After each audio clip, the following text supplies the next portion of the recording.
And we're back with the fourth segment of the GSMC Sports Podcast, presented by the GSMC Sports Network.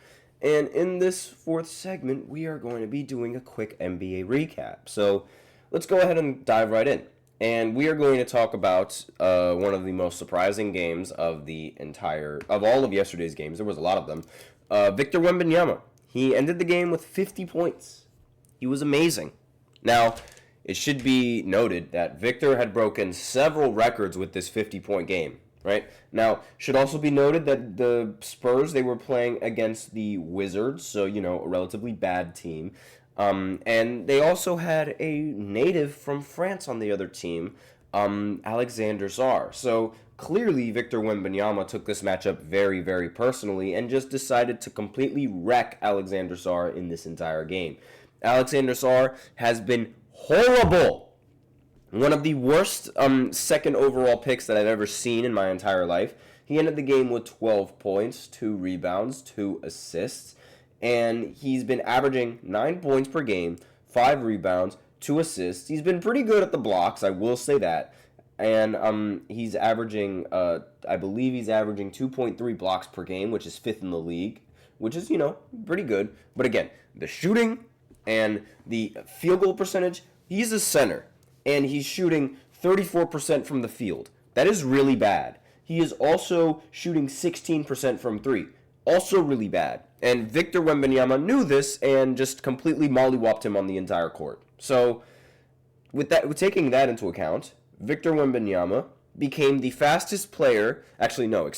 In this game, this was the fastest 50-point game ever recorded in NBA history. Victor scored 50 points in 26 minutes, which is ridiculous. It took him 26 minutes to completely cook Alexander Sarr. Imagine what he could do in 48. He's also the 8th and youngest Spur all time to score 50 points, the youngest center to have a 50-point game, the tallest player to score 50 points in a game, the youngest center to accumulate 8 3-pointers in a game, youngest player with 50 points and 5+ 3-point makes in a game, 4th player since 2010 to hit 6 3-pointers in 3 straight games, and the 3 other players being Steph, Klay Thompson, and Trae Young. The kid is 20 years old, and he did all that in one night. Again, the most impressive accolade and the most impressive stat that he accumulated was scoring 50 in just 26 minutes. That is ridiculous. The pacing that they were playing with is phenomenal, and the way that he was scoring the ball, also phenomenal. But he wasn't the only one who was having a great night. No. Jordan Poole on the Wizards was also having a fantastic night. He ended with 42 points. He had 5 personal fouls, however, but he also got 6 assists and was 15 for 22 from the field, 6 for 9 from 3. So again, very good performance coming in from these two players, but again, Victor came out victorious. Right now, the Spurs are 6-6. They are completely neutral, and excuse me. But judging by where they are in the standings, let me just go ahead and open up the standings if the internet wants to load. Yeah, they're 10th in the standings. They would be in the play-in spot. That would be pretty interesting to see Victor Wembanyama in the playoffs. But again, I don't think that's really going to happen. Now, next amazing performance. The Knicks, they ended up losing to the Bulls for some reason. I don't know what's going on with these Knicks, especially in this game.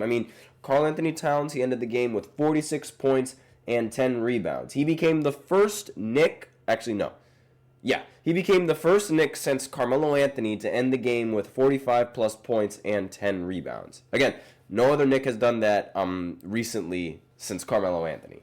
So that is great performance coming in from Karl Anthony Towns. Mikal Bridges had 20 points, 6 rebounds, and 5 assists. But of course, he forgot how to shoot the 3-pointer in this game, 1 for 4 from 3. Jalen Brunson also forgot how to shoot the 3-pointer in this game, 3 for 9 from 3. 9 for 20 from the field. OG Anunoby also forgot how to shoot the 3-ball in this game. 5 for 14, 2 for 7 from 3 with 14 points. And Miles McBride also forgot how to shoot the 3-pointer in this game. 0 for 3. The only one who didn't forget how to shoot was Cameron Payne, and he went 4 for 4 and 3 for 3. 11 points. Great. But again, It just wasn't enough for the Bulls, who ended up winning 124 to 123. It was a 1-point difference. And Vucevic ended with a double-double, 19 points, 11 assists, still got outplayed by Karl-Anthony Towns. Zach LaVine played phenomenally in this game, 31 points, 8 assists, 7 rebounds. Kobe White had 22 points. And let's see, Patrick Williams ended with 18 points. Again, pretty good scoring coming in from a lot of these players today. Not to mention, let me see here just to make sure that I'm correct. I think SGA had 29 points, almost the 30-point game. But Jalen Williams had 30 points in this matchup. He had 31. And the Pelicans, they have been very, very bad without having, Zion Williamson in the lineup. Of course, they're going to be bad without their best player. It makes total sense. Brandon Ingram, he was the best player on the floor for the Pelicans, 18 points. But it wasn't enough because the Thunder ended up winning 106 to 88. So, completely outplayed. And let's see. The Cavs, they continue their flawless streak, 13-0. And Donovan Mitchell played pretty well in this matchup. 23 points, 13 rebounds, almost a triple-double with 9 assists. Darius Garland, he ended with 25 points. And since this was a back-to-back game for Joel Embiid, he did not play because, he's so scared. He doesn't want to play in these games. Jared McCain was fantastic, though, in this matchup. 34 points, along with 10 assists. That guy is a sleeper in the draft. I understand he paints his nails, so not many people are really going to be a fan of him, but he can shoot the ball. So, if painting his nails helps them shoot the ball, please, just keep painting your nails. And Caleb Martin also played really well in this matchup, 18 points. Kelly Oubre had 20 points. And Kyle Lowry had 0. So, yeah. Of course, no Joel Embiid means that there is going to be a really, really bad chance that this team was just not going to win.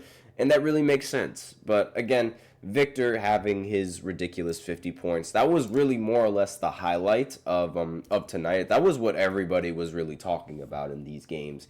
And, Giannis having 59 was also really impressive. But aside from that, the Boston Celtics, they were also just, completely destroying the Brooklyn Nets. Of course they were. Jason Tatum continues his MVP caliber performance, 36 points, 10 assists, almost 10 rebounds. He ended with 9. Jaylen Brown also ended with a double-double, 24 points and 12 rebounds. No real dominant performance from Derek White, however, but again, doesn't matter when you have Peyton Picard coming off the bench scoring 23 points. So, the Nets, they didn't really have many people to stop the Boston Celtics and their onslaught. I already talked about the Lakers and how LeBron ended with a triple-double, so I won't talk about that.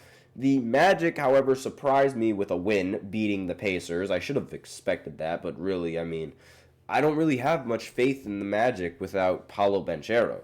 Franz Wagner, he ended the game with 29 points. And on the Pacers side, Siakam ended with 25 points. Tyrese Halliburton forgot how to shoot the ball in this game and went 3 for 14 and 2 for 8 from the three-point line.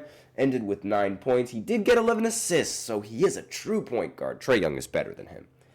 And there was also Benedict Mathurin, who ended with 23 points and 12 rebounds. And really not much of a scoring domination coming in from the Pacers as I would expect. I'm usually accustomed to them playing bad defense, but I usually expect them to score a little bit more. But when Halliburton forgets how to shoot, that usually happens. Now, Houston, they ended up beating the Clippers in this matchup, which is something that I expected. And everybody on the Houston starting lineup, they had double-digit points, aside from Jabari Smith Jr., who ended with 5. And let's see. I can't really give you a highlight player of this game because this game was it was pretty spread in terms of scoring. Everyone played rather mediocre. Norman Powell, who's been playing really well, he went 5 for 18 with 13 points. Just not a very good shooting night for him. James Harden, 6 for 15, 19 points, and 3 for 8 from 3. And on Houston's side, more or less the same caliber performance coming in from the rest of these guys. Houston shot 15 for 40 from 3, and Clippers shot 14 for 38 from 3. So, not very solid performance coming in there. And the Suns, they ended up losing to the Sacramento Kings again. And the Kings this time completely destroyed them. No overtime required in this game. De'Aaron Fox ended with 29 points, 10 assists. Sabonis ended with another double-double, almost a triple-double, of course. DeMar DeRozan had only played for only 17 minutes, so I suspect that he's injured. 2 points, and just a really, really not good, just a bad performance coming in from DeRozan. But again, he only played a couple of minutes, so I'm assuming that there are some injuries there. Speaking of injuries, I've been wanting to do this for a while, but I keep forgetting. I keep forgetting until like the very end and like when I finish all my segments. So I'm gonna go ahead and try and do this now. But like there have been so many players out with injuries in the NBA. Ja Morant is out with a hip injury. Paolo Banchero is out with a right torn oblique. Kevin Durant has a left calf strain. Kawhi Leonard has a knee injury. Zion Williams has a left hamstring strain. Lonzo Ball has a wrist injury. Kristaps has a foot injury. Chris Middleton has an ankle injury. Chet Holmgren has a right lilac hip fracture. Joel Embiid, left knee management. And CJ McCollum, right adductor strain. Tyrese Maxey, right hamstring strain. Aaron Gordon, right calf strain. DeJounte Murray, left hand fracture. Scotty Barnes, orbital fracture. Jimmy Butler, sprained right ankle. Those are all of the key players on every single team that's been injured so far, which is a lot of them. Like, this is not, in terms of injuries for this season, this is not very good start. A very, very bad start, in fact. But I just wanted to do that while I was, I had to do that at some point because, I prolonged that segment for a little bit too long. But yeah, those are all of the players that have been ruled out with injuries as of right now. So, keep that in mind. And let's see. The Blazers, they ended up beating the Timberwolves again. Shaedon Sharpe, he ended the game with 33 points. If you look at the box scores, it almost seems like Shannon Sharpe is playing. Donovan Clingan ended with a double-double, 17 points and 12 rebounds. And let's see. For the Timberwolves side, Anthony Edwards ended with 24 points. Julius Randle ended with 20 points and 10 rebounds. Rudy Gobert ended with 12 points and 10 rebounds. And nobody else really played all that well on the Timberwolves. They shot 7 for 39 as a team from 3. And the Blazers weren't that much better either. 9 for 25 from 3.